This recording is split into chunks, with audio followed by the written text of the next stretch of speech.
Moi, je regarde Fafalox avant de me coiffer. Je vais regarder Fatih pour trouver une inspiration avant un mariage, une fête. Me dire qu'est-ce que je vais faire, je sais pas. J'ai vu cette question, pourquoi je suis pas préparée. À partir du moment où je l'ai faite, c'est comme si j'ai vu le monde d'une autre façon. Non, il faut être aligné avec soi. Oui, c'est ça. Et après, tout s'aligne. Hello, Fatih. Coucou. Bienvenue dans Safe Call. Merci beaucoup pour l'invitation. Avec plaisir. Et moi, je suis trop contente d'être ici. C'est un plaisir, un honneur.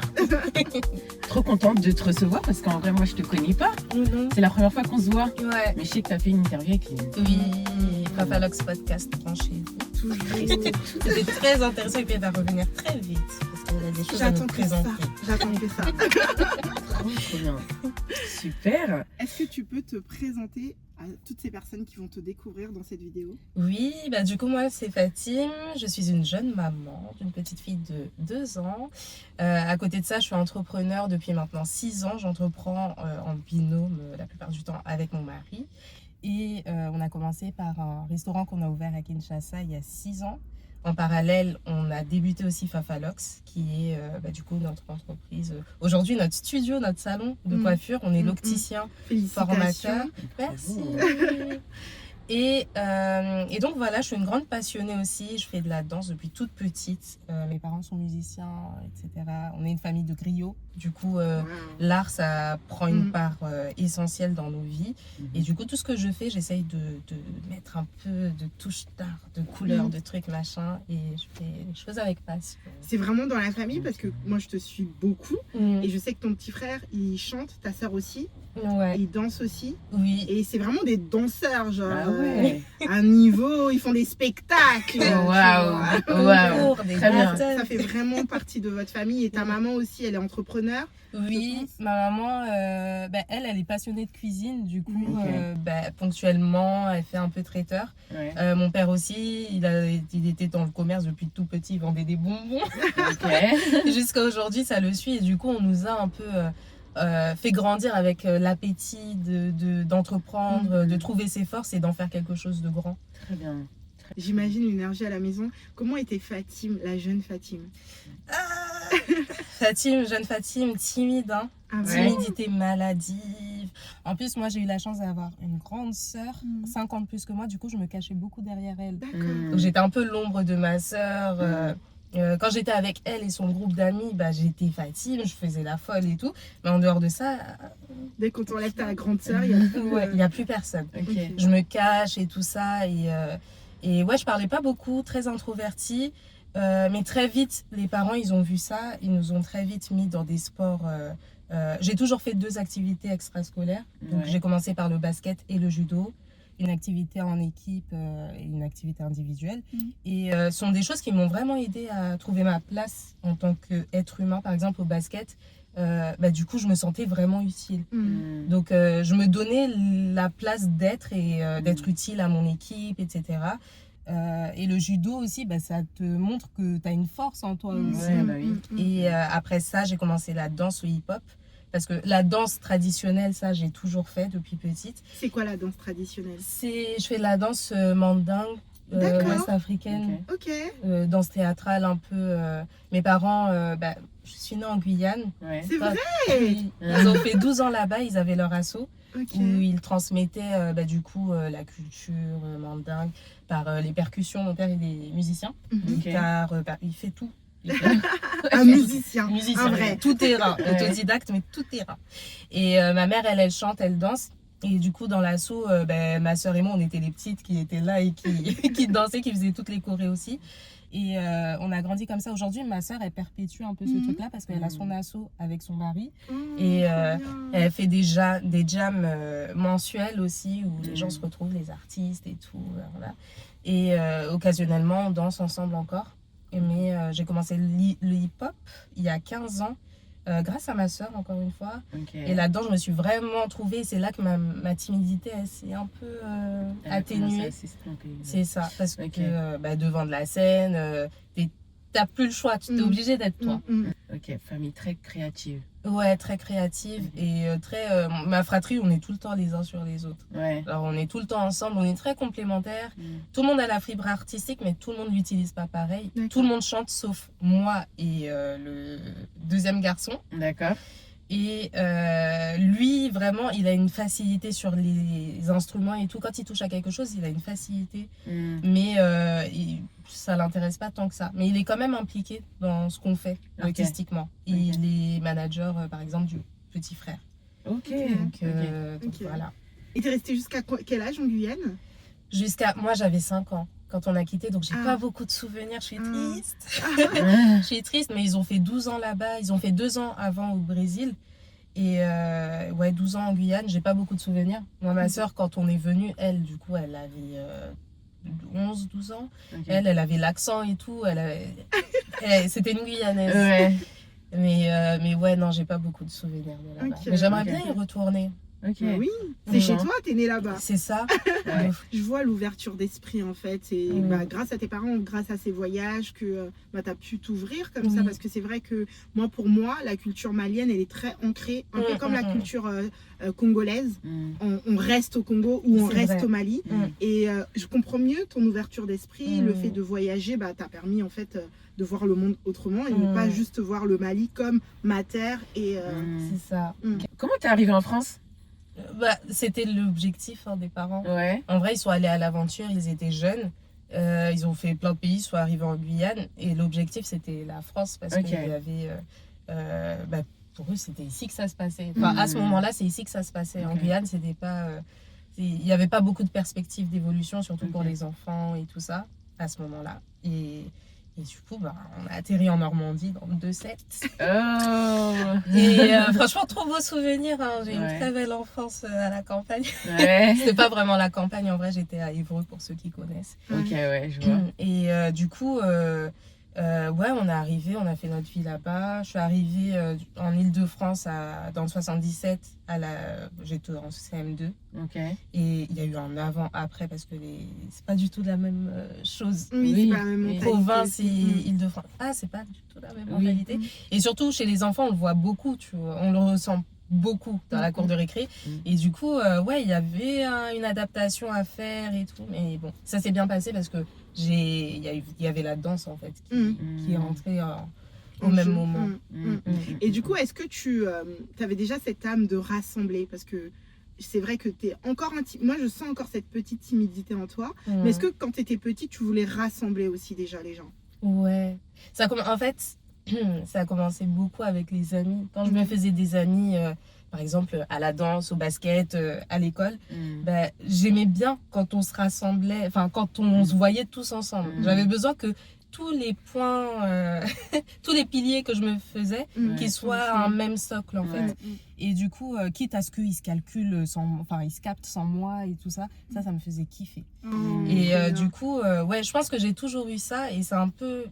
Avec du recul, je me rends compte que c'est peut-être le schéma familial que j'essaie de reproduire autour de moi. Et parce que même, j'ai toujours voulu avoir une famille nombreuse. Moi, je disais, je veux 7 enfants. Maintenant, je suis consciente. La de vacances, les enjeux, là. compliqué. Du coup, j'ai revu à la baisse, mais je voulais... En fait, j'aime trop ce truc-là de t'es jamais seul. Tu as toujours un cercle, tu vois, autour de toi. Et ça peut créer plein de connexions. Et quand j'ai vu qu'en plus, ces connexions-là, ça crée de grandes choses. Une amie que j'ai connue à tel endroit, une autre là-bas. En fait, les deux se connectent et elles créent des trucs de fou.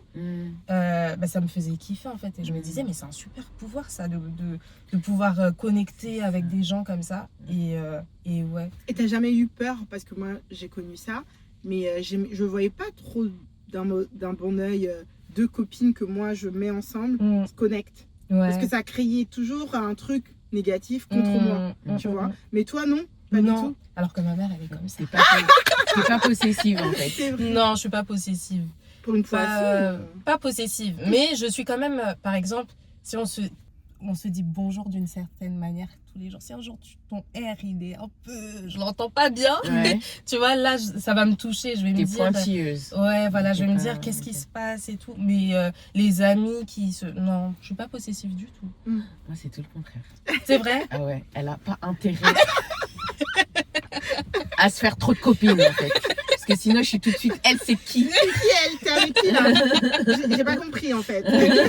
Pourquoi je suis pas au courant? Ah non, j'y arrivais pas. Même à Mais l'école, c'est bien. hein, quand on me disait meilleure amie, tu Ouais. sais, des trucs comme ça, moi, ça me mettait en stress. Ouais. Quand on me présentait, on me disait ah, c'est ma meilleure amie. J'étais là, T'avais l'impression d'être enfermée dans quelque Oui. chose après. Ouais. Et je me vois. disais, c'est injuste pour les autres amis. Ah. Parce que moi, je peux pas te dire que toi, t'es ma meilleure amie. En Parce que fait, les autres. t'es bien sur certains points. Enfin, t'es à 100%, t'es mon ami de fou malade, mais au même level que telle personne, tu vois. Et du coup, ouais, j'ai toujours été mal à l'aise avec ces Ce trucs-là. terme. Ouais. Ok, très bien. C'est intéressant de voir cet aspect-là de C'est l'amitié. vrai. Ouais. Mm. Parce que souvent, on a eu une conversation comme ça aussi avec Lynn. Des fois, on associe un peu l'amitié à l'amour. Enfin, des fois, on fait des rapprochements et tout. Et souvent, on a ces notions de possessivité, de jalousie, etc. Et en vrai, c'est beau aussi de voir que l'amitié peut exister, mais D'une autre avec façon. d'autres valeurs, d'ouverture. Pour moi, les relations amicales sont même plus prenantes, plus drainantes que la relation amoureuse. Pourquoi? Parce que tu te mets déjà en condition pour la relation amoureuse. Oui. Qu'il y aura de la jalousie, qu'il y aura de la possessivité, etc. Mais tu te prépares pas à ça dans la relation amicale. Ouais. Tu vois, t'as pas vraiment d'attente. Mais en fait, comme tu disais, le R, s'il est différent, tu vas l'entendre. Oui. Tu vois, si la personne elle est plus présente comme avant, tu vas l'entendre. Alors que c'est pas des choses à quoi tu es préparé dans une relation amicale. Tu vois. Donc, moi, je veux savoir comment a commencé ta relation avec les LOX. À quel moment les LOX sont rentrés dans ta vie? Ouais. Je pense que depuis toute petite, Ok. en Guyane, je pense que j'ai vu des gens avec des LOX et tout autour de moi. Et parce que j'arrive pas à savoir depuis quand j'ai envie d'en avoir, mais je sais que depuis toujours. Parce que j'en parle à mes parents depuis toujours. À chaque fois, depuis petite, je leur dis je veux des LOX et tout. Et je suis vraiment rentrée dans de vraies négociations quand on a déménagé en Île-de-France, CM2.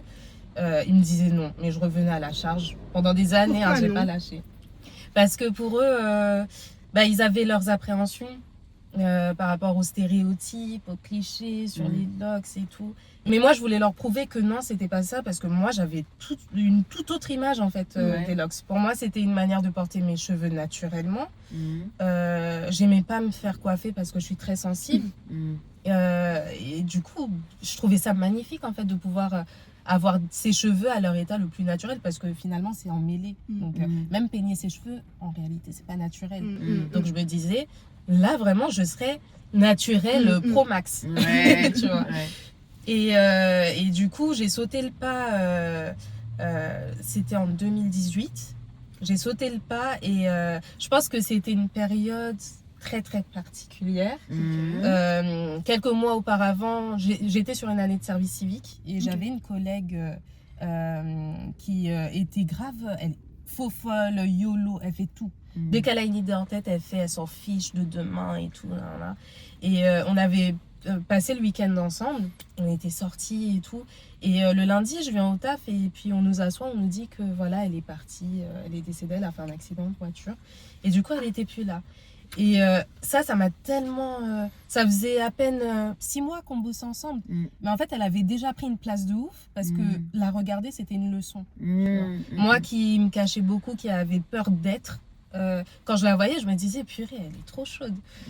Et le fait qu'elle soit partie comme ça, je me disais, mais c'est du gâchis parce que elle avait envie d'être, elle vivait et tout, et elle est partie. Et puis moi, je suis encore en vie ici, mais je continue d'essayer d'être ce que mes parents ils ont envie que je sois, ce que les gens ont envie que je sois. Et du coup, je me suis dit, vas-y, je vais faire des vanilles sur ma tête et puis on va voir.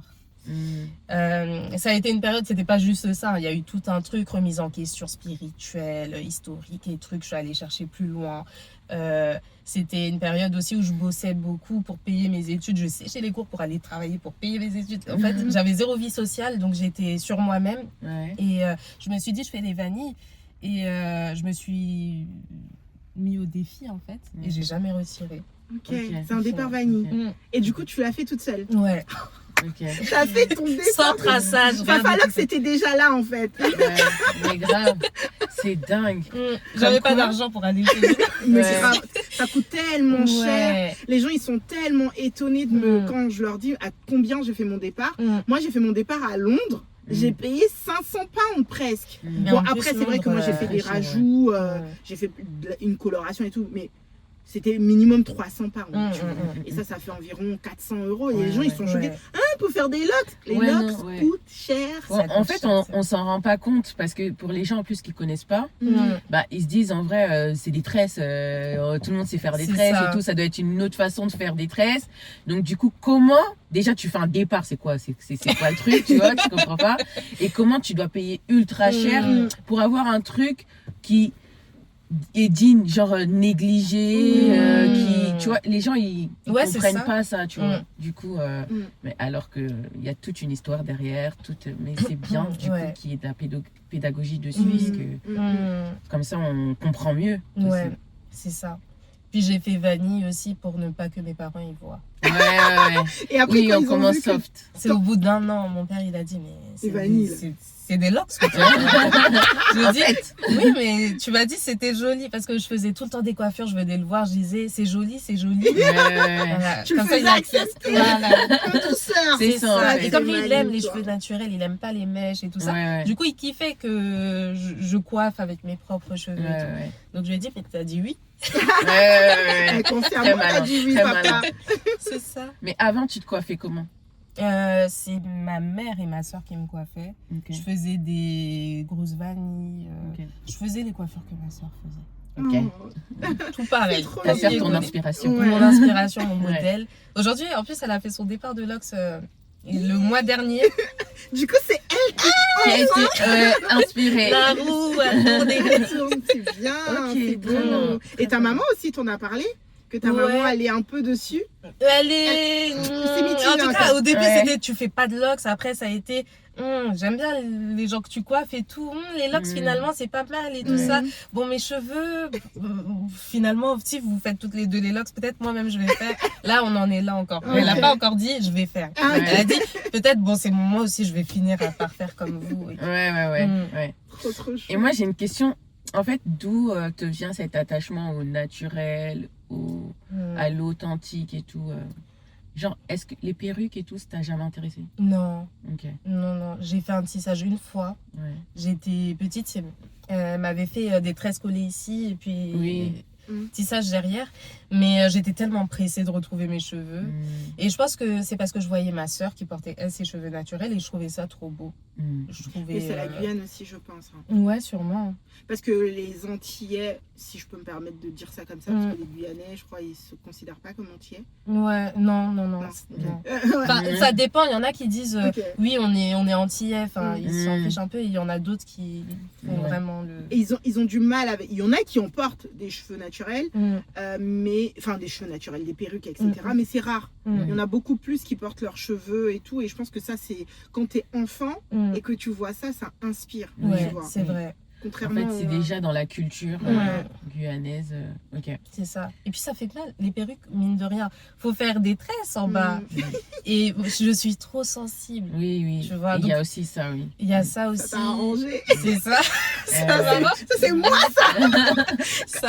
m'arrange. Je dis, tu n'as pas besoin de te coiffer, j'ai pas besoin. Moi, si j'ai des cheveux devant, je vais jamais te coiffer. En fait. Ça marche. Oh, tu veux pas changer de tête? Pourquoi faire? Ouais, Je suis bien là. franchement. Ouais. Comment, Fatim, tu peux définir tes locks, émotionnellement parlant? C'est quoi ton lien avec tes cheveux, du coup? Moi, mes cheveux, elles ont une dimension même salvatrice un peu. Parce que. Mais à partir du moment où j'ai pris la décision de faire ce que je voulais sur mes cheveux, parce que ça me prenait la tête. Hein. T'es une enfant, en vrai, c'est juste une envie. Pour les gens, c'est un caprice. Moi, j'avais trop envie, j'étais obsédée par cette coiffure, je la voulais sur ma tête. Et du coup, à partir du moment où je l'ai faite, c'est comme si j'ai vu le monde d'une autre façon. Comme si à ce moment-là, en fait, je me rendais compte que, en fait, tout est possible. Il suffit d'actionner. Voilà. Et je pense que ça m'a sauvée d'être juste une ombre tu vois, et de juste faire les choses parce qu'il faut les faire et me conformer, tu vois. Je pense que j'aurais pas entrepris, par exemple. Je pense que j'aurais pas... Aujourd'hui, j'ai pas peur de prendre certains risques. Et je pense que c'est parce que je me dis, bah, c'est possible, en fait. Les limites, c'est moi qui les pose. Me dire, non, je vais pas faire les locks, en fait, c'est pas mes parents qui... C'est pas parce que mes parents m'ont dit non, c'est parce que moi, j'ai décidé de respecter ce qu'ils ont dit. Ce qui n'est pas une mauvaise chose, respecter les... Mais là, bien tu l'as réalisé. fait pour toi. Là, tu l'as fait Oui. pour toi. C'est un choix conscient. Et c'était, comme tu as dit, c'était pas juste un caprice. Et ça t'a mis dans une autre dimension, Ouais. peut-être spirituelle aussi. Bah, tu t'es révélée en fait. Ouais. C'est ça, Ouais. c'est ça. Il y a vraiment eu un avant, après. Ouais. Du coup, mes locks, et je suis pas non plus, je me dis pas jamais je pourrais les retirer. Je pense que, bon, jamais je pourrais les défaire parce que c'est du temps et jamais je pourrais remettre ce que j'aurais retiré. Donc, si jamais je retire, je ferai un autre départ. Mais en tout cas, là, dans l'ère dans laquelle je suis, dans ma propre vie, les locks, elles ont une place de fou. Et aujourd'hui, c'est mon métier aussi. Je construis plein de trucs autour de ça. Il y a Fafalox, mais il y a aussi la Locks Nation Academy, l'événement qu'on organise. Ça, c'est une pépite. Et je me dis que tout ça, ce sont des choses... il y a, avant que je fasse mon départ, jamais je me serais dit, moi, dans 10 ans, j'aurais fait ça. Tu vois. C'est dingue parce que en fait, là, tu nous enseignes que en vrai, une coupe de cheveux, c'est capable, genre, de transformer une vie, tu vois. De transformer une vie parce qu'en vrai, si tu serais resté dans un modèle où ben, tu te conformes un peu à ce qu'on te dit, à ce que les parents veulent et tout, ben, en vrai, t'aurais pas vraiment existé. La vraie toi, elle aurait été encore enfermée ben, dans les modèles des autres et tout. Aujourd'hui, ben, c'est juste parce que t'as dit, je veux ça. Ça, c'est moi, en fait. Voilà. Et du coup, tu l'as fait. Et ben, ça se manifeste aussi dans tes entreprises, dans tes relations et tout. Je trouve ça dingue. Moi, ça me fait penser aussi qu'avant de faire mon départ, j'ai pris conscience et j'ai commencé à faire des vidéos sur la spiritualité, etc. Et on m'a dit plusieurs fois, mais en fait, pourquoi tu portes des faux cheveux? Je dis, mais moi, je vous passe un message, écoutez le message. Mais en fait, non, le message ne passe pas parce que c'est incohérent avec ce que tu as sur la tête. Je comprenais pas. Et quand j'ai enlevé les perruques, arrêté les perruques et que je me suis loxée, il y avait cette place de légitimité qui était naturelle. On me posait pas de questions, mais comment, pourquoi, est-ce que... Non, je porte mes cheveux naturels, donc c'est légitime que je parle de ce type de message. Donc je comprends tout à fait ce que tu dis. Tu fais beaucoup de vidéos, tu parles de tes cheveux, mais tu parles aussi de toi. Quel est le message que tu veux transmettre aux femmes? Que tout est possible. Que tout est possible. Non, vraiment, je pense vraiment que si on part du principe que tout est possible, on peut faire bien au-delà de ce qu'on imagine. Et ouais, il y a plein de choses. Par exemple, j'ai commencé à faire des vlogs de mes journées et tout, parce que quand je coiffe les personnes, on a des discussions et que je dis ce que je fais dans la vie, et tout ce que je fais dans la vie, avec notre fille qu'on garde à la maison, elle va pas à la crèche et tout. Les gens, ils disent, mais comment vous arrivez à le faire? À quelle heure? À quelle heure?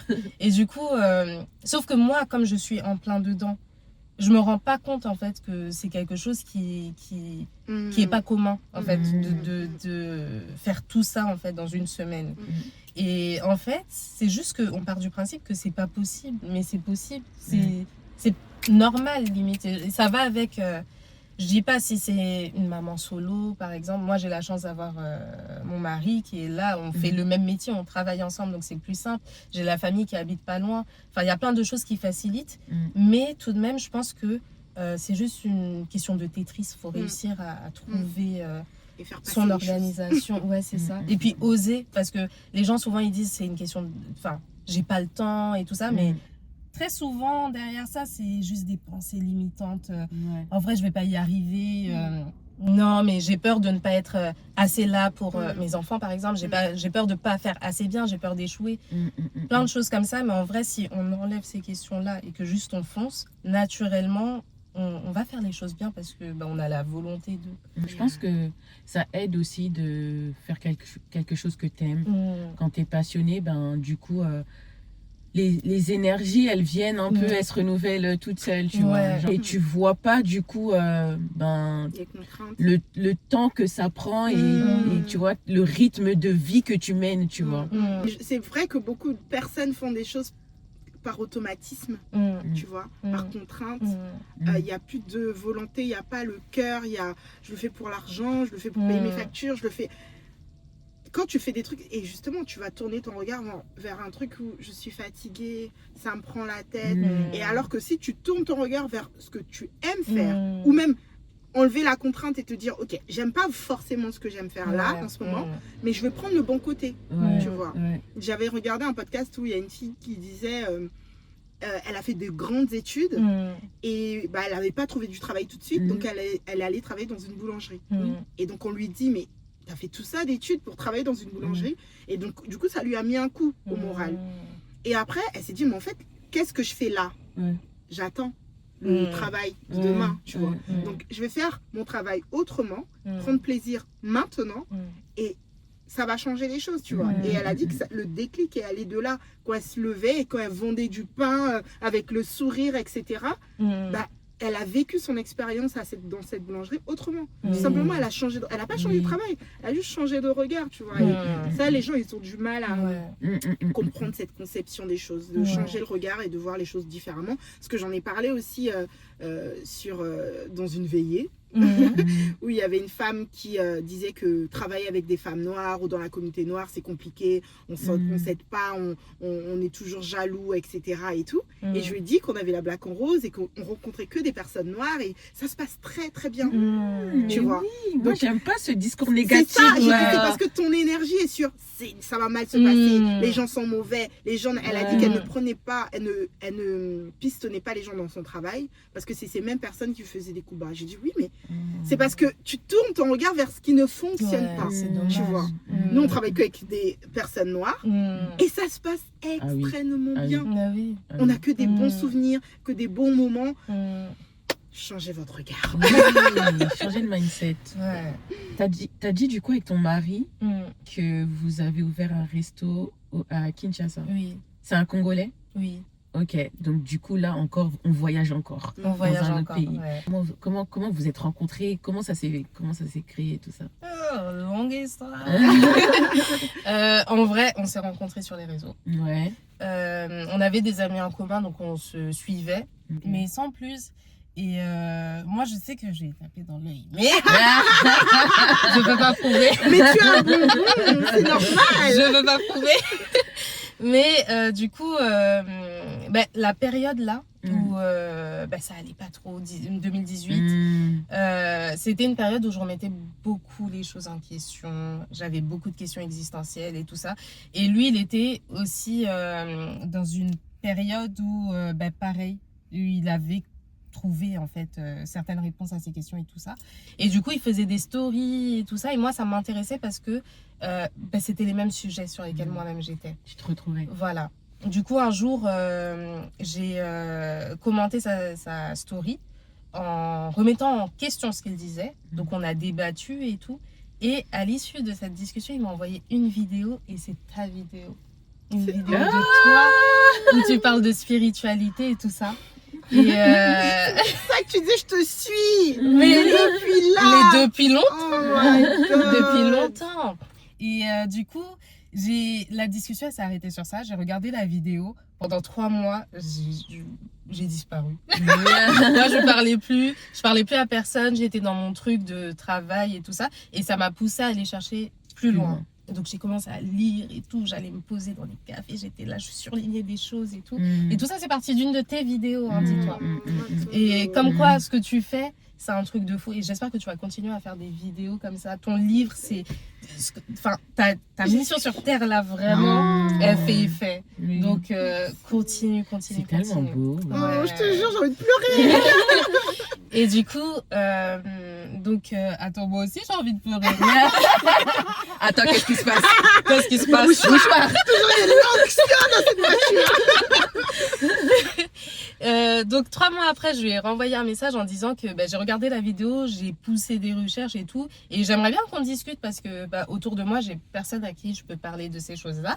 Donc on a discuté, et de là est née une amitié parce que on était sur les mêmes sujets et tout, on allait au musée, on faisait des choses comme ça, on discutait beaucoup. Et on s'est rendu compte que ça matchait sur pas mal de choses. Moi, j'étais dans un gourmand déjà. Donc je voulais pas en faire un pansement ou quoi. Donc j'étais pas prête pour une relation de toute façon. Donc c'était un ami, voilà. Et on a été potes comme ça pendant plus d'1 an et tout. Et puis après, ça a évolué. Et la première année, enfin, même, je crois, avant même qu'on se mette ensemble officiellement ou quoi, on était déjà sur le projet du restaurant à Kinshasa. D'accord. Vous avez déjà commencé à entreprendre avant l'amour. Waouh. Ouais. C'est ça. Ouais. Et un jour, on était posé dans un fast-food. Et il m'a posé une question, il a dit, mais toi, tu veux faire quoi plus tard et tout ça. Et moi, je lui ai dit, moi, mon rêve, ce serait d'ouvrir un grand studio pluridisciplinaire où il pourrait y avoir plein de jeunes qui ont des talents divers et variés. Et j'aimerais ouvrir ça dans plein de pays en Afrique et que ce soit quasi gratuit pour tout le monde et tout ça. Il m'a dit, d'accord, philanthrope. Ok, pour arriver à là, tu comptes faire quoi parce que t'as pas d'argent. Et là, j'ai dit, je vais travailler, je vais faire des choses, j'ai plein d'idées, mais je sais pas, voilà. Il a dit, moi aussi, j'ai plein d'idées et tout. Moi, je pense que la liberté, on l'obtient en entreprenant. Et si on veut pouvoir faire des choses aussi grandes et être tourné vers les gens, en vrai, il faut bâtir quelque chose, il faut bâtir de grandes choses et se faire confiance et y aller, tout ça. Et je pense qu'on devrait, vas-y, viens, on fait un truc et tout. Et du coup, on est parti sur le resto en parallèle Fafalox. Parce que moi, je coiffais... lui, il avait été loxé. Vous êtes toujours pas ensemble là? Là, vous êtes déjà ensemble. Vous êtes à quel moment? Bah oui, parce que tu à un moment, elle a dit ça a évolué. Donc c'est ces questions, enfin ces discussions-là, même en tant qu'amis, on les avait. Hein. D'accord. Les trucs de qu'est-ce que tu veux faire plus tard ou on pourrait faire ça quand on voit des restaurants, des fast-food qui sont très mauvais pour la santé. Et puis on voyait, il y avait quasiment que des noirs qui y allaient. On se disait, ok, donc nous, ce qu'on aime, c'est le goût. Pourquoi on ferait pas un truc qui a du goût mais bon pour la santé, tout ça. Ces discussions, même si ça n'avait pas abouti, on les avait même avant d'être ensemble. Et c'est comme ça aussi qu'il a réussi à intégrer notre famille parce que je suis malienne. Famille. Griot. Mais malien. Donc c'est compliqué, tu vois. Il n'est pas musulman. Moi, ma famille est musulmane. Donc venir chercher la fille, voilà, c'est compliqué. Mais il connaissait son cœur. Lui avait lu un livre qui est Nzélé. Et il m'avait conseillé de le lire et tout ça pour comprendre le concept en fait de l'amour, enfin une certaine vision de l'amour et tout ça. C'est des concepts, tu vois, c'est des choses de la télé. Aujourd'hui, je dis c'est des choses de la télé parce que ça n'a pas de sens réel. La définition, elle varie d'une personne à l'autre. Et du coup, grâce à ce livre, j'ai vraiment compris le sens de la relation, mais dans le partenariat, vraiment dans la complémentarité et dans chacun à sa place. On n'est pas supposé être fusionnel en fait. Chacun doit apporter ce qu'il doit apporter à la relation pour que, tu vois, on puisse atteindre nos objectifs. Et je sais que quand j'en discute avec des amis et tout, elle trouve que j'ai une vision très entrepreneuriale même de l'amour. Mais l'amour, c'est ça en fait. Mais c'est pour ça que ça tient d'ailleurs. On a un objectif commun. Quand on rencontre un conflit ou quelque chose, c'est de la discussion. C'est comme une entreprise en fait. Et c'est comme ça que ça fait que ça fonctionne. Et il y a des processus, on ne peut pas tout faire que au feeling et sur les sentiments. Bien qu'il y a des sentiments. Mais voilà. Et du coup, on était très connectés sur cette chose-là. Donc naturellement, en fait, ça a shifté. C'était une évidence. Voilà. C'est ça en fait. C'est ça en fait. Ok, donc pour vous, c'est pas dur d'entreprendre en couple? Non, pas du tout. C'était pas du tout. Notre question, comment elle fait de l'avoir à la maison en tant que mari, de l'avoir chez Fafalox en tant que partenaire, de l'avoir. Du coup, il n'y a pas de boss, il y a vraiment, on est ensemble, tous les deux chefs. C'est ça. Et lui, il est ok avec ça? Ouais, il est ok avec ça. C'est quel Congolais ça? Ah, c'est mon frère. Il est Louba. Il est Louba. Ouais. Non, c'est pas un Louba de. Non. C'est un il est Louba téké conscient. aussi. Ah, c'est le côté téké qui prend le dessus. Non, mais c'est le côté conscient. C'est le côté C'est un Louba conscient. C'est beau. Parce que ça court pas les rues. Mais ouais, non. Et c'est quoi le plus challengeant pour vous deux, du coup? Sur quoi vous vous dites, ça, faut qu'on tienne bien, tu vois, faut qu'on reste sur nos appuis parce que ça peut être votre point faible. Même si je sens qu'il y a de la force, il y a beaucoup d'envie, il y a beaucoup d'amour, parce que même si, pas de l'amour homme-femme, tu vois, amour de ce que vous faites, ça aussi, ça vous aide, mais il y a forcément un côté challengeant. Ça serait quoi pour toi? Mais je pense que c'est ça. Je pense que c'est l'équilibre perso-pro. Parce qu'on ne le fait pas, mais je pense qu'on devrait le faire plus souvent. Et là, c'est une période où les choses, elles sont beaucoup plus grandes, où les choses sont beaucoup plus intenses. On a notre fille. Donc maintenant, on peut plus se permettre de... Par exemple, on quitte le studio, on vient à la maison, on est sur nos ordi encore. C'est compliqué. Ce qui est challengeant, c'est de réussir à prendre conscience de ces moments-là. Parce que si on n'en a pas conscience, on a notre fille maintenant qui sent tout. Donc si elle voit que c'est pas aligné, c'est même pas que ça part en conflit ou quoi, mais c'est juste, là, c'est trop pro. C'est trop pro. Fafalox. Oui. Et maintenant, Lox Nation Academy. Oui, c'est ça. Déjà, Fafalox, pour moi, comme on a dit, c'est énorme. C'est vraiment... parce que moi, j'ai été loxée. Enfin, je suis loxée. Et quand j'ai commencé ce process, bah, mes parents, déjà, ils connaissent pas. Comme Amy, elle a dit tout à l'heure, on connaît pas. Donc, on est un peu... C'est flou, tu vois. Et cette plateforme peut nous permettre, que nous, les jeunes, mais aussi nos parents, de comprendre autrement les locks, de voir des personnes qui font des choses extraordinaires en portant des locks. Déjà, ça, c'est incroyable. Lox Nation Academy? Pardon, madame? J'ai envie de dire quelque chose, là. J'ai envie de dire quelque chose. Parce que quand on te voit, si je dois imaginer cette femme qui fait ces grandes choses, je vais te voir un peu plus grande, en fait. Avec un peu plus de carrure, etc. Elle est toute petite. En général, les petits. C'est incroyable comment tout ce génie peut contenir dans... Elle est tellement mignonne. Mais moi, je suis pas grande, hein, mais... Ouais, je suis vraiment petite. Lox Nation Academy? Really? Parle-nous de ce projet, s'il te plaît. En gros, la Lox Nation Academy, c'est une idée qui est née depuis longtemps. On est beaucoup dans la projection. Du coup, quand on a commencé Fafalox, direct, quand l'adrénaline elle monte, on se dit, purée, on pourrait faire un truc de ouf. Après, on pourra faire aussi un événement et tout. On rassemble plein de gens et tout, patati patata. Donc, c'est une idée qui est là depuis longtemps. Et l'année dernière, fin d'année, en novembre exactement, on était en route pour l'une des jams de ma grande sœur et réunion. Du coup, on se parlait, on se disait, purée, mais ça pourrait être trop bien de là faire l'événement. L'événement, mais du coup, que ce soit pas Fafalox, que ce soit plus grand que Fafalox, parce qu'en vrai, des Fafalox, il y en a beaucoup. Bon, on est unique, comme tous les locticiens formateurs, mais que tout le monde se retrouve au même endroit, ça pourrait être un truc de fou. Et que les loxés puissent... voilà, qu'on puisse bien représenter, en fait, ça. Et Dinanga, il a dit, bah vas-y, viens, on fait cette année, et puis on le fait 2026, on le fait. J'ai dit, ouais, vas-y, fin d'année, 2026, genre, même fin d'année. Un peu pragmatique, tu vois. Genre... Il a dit, non, même l'été, même avant même le printemps et tout. J'ai dit, mais on peut là? Parce qu'il y a plein de paramètres. C'est un big événement qu'on veut faire, on veut rassembler plein de gens. Ça veut dire, en plus, on n'est que deux. Il faut tout mettre en place. Il y a la com à faire, il y a la logistique. Il faut mettre de l'argent et tout. On peut? Il a dit. Ouais, on peut.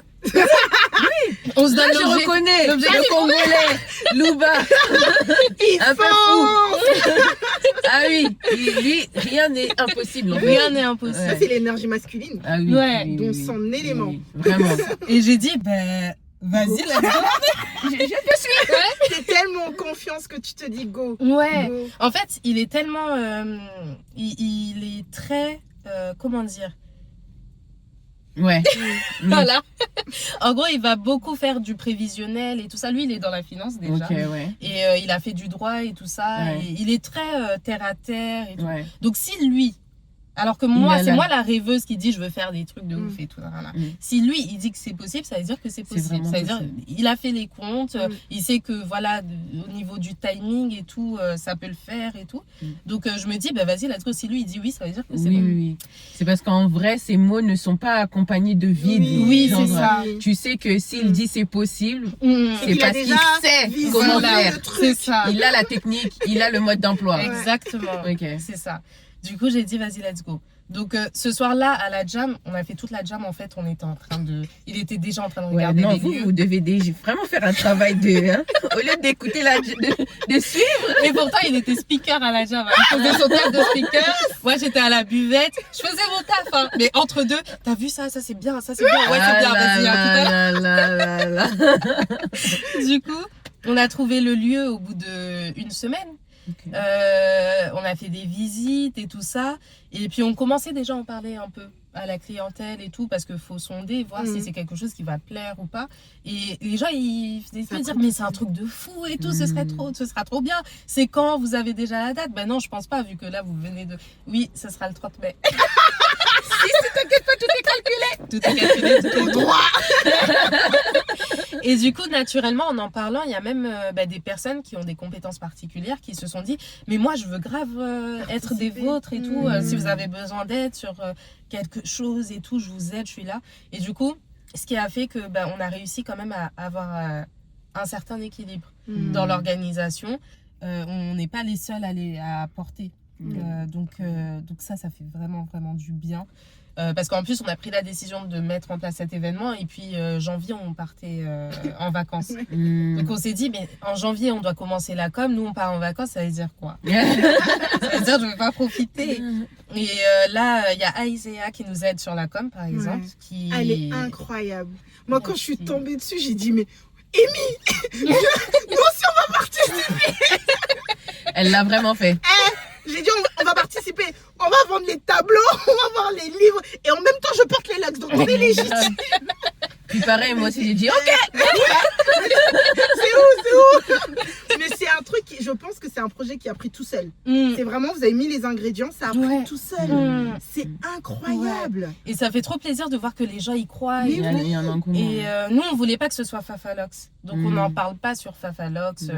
On a envie de le détacher. Fafalox, ce sera un stand. Ok. Au milieu de la concu, on sera là-bas avec tout le monde. Comme ce que tu faisais déjà en primaire, à l'école. Ouais. C'est ça. En fait, Relier les gens. En fait, c'est la toi, même ça chose. continue, toi. Ouais. Peut-être c'est ça ma mission, je sais pas. Ouais.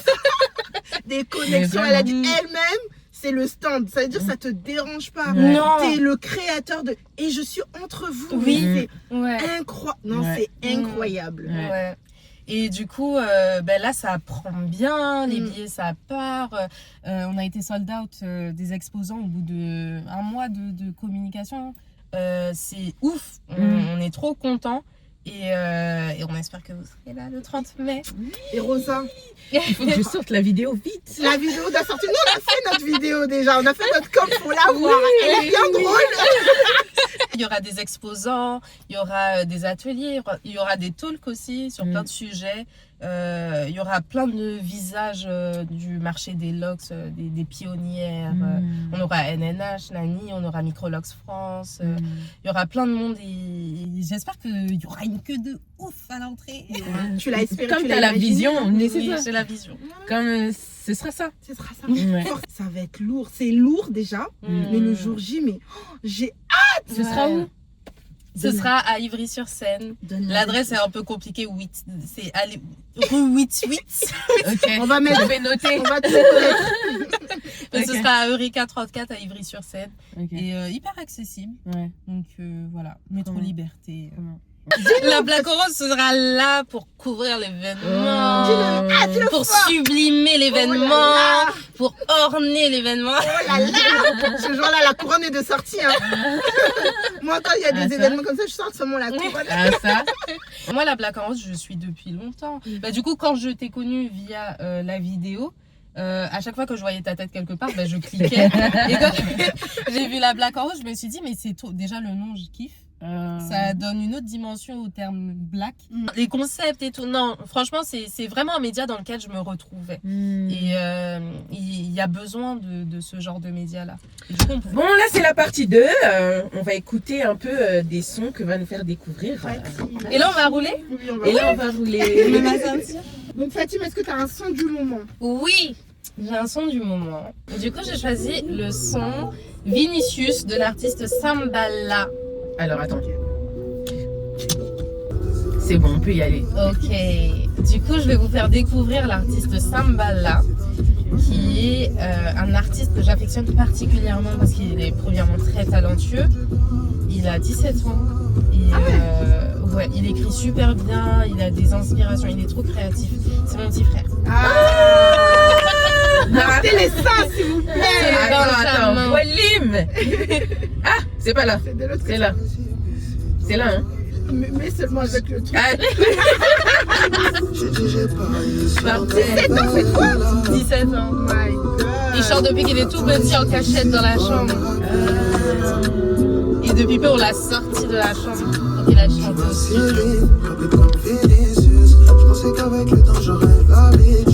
C'est le prochain time qu'on fait.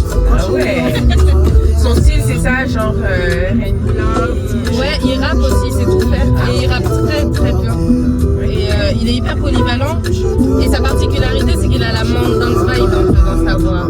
Dans sa voix, il y a un peu le truc de chez nous, un peu sonorité un peu mandin. C'est bien, j'aime bien.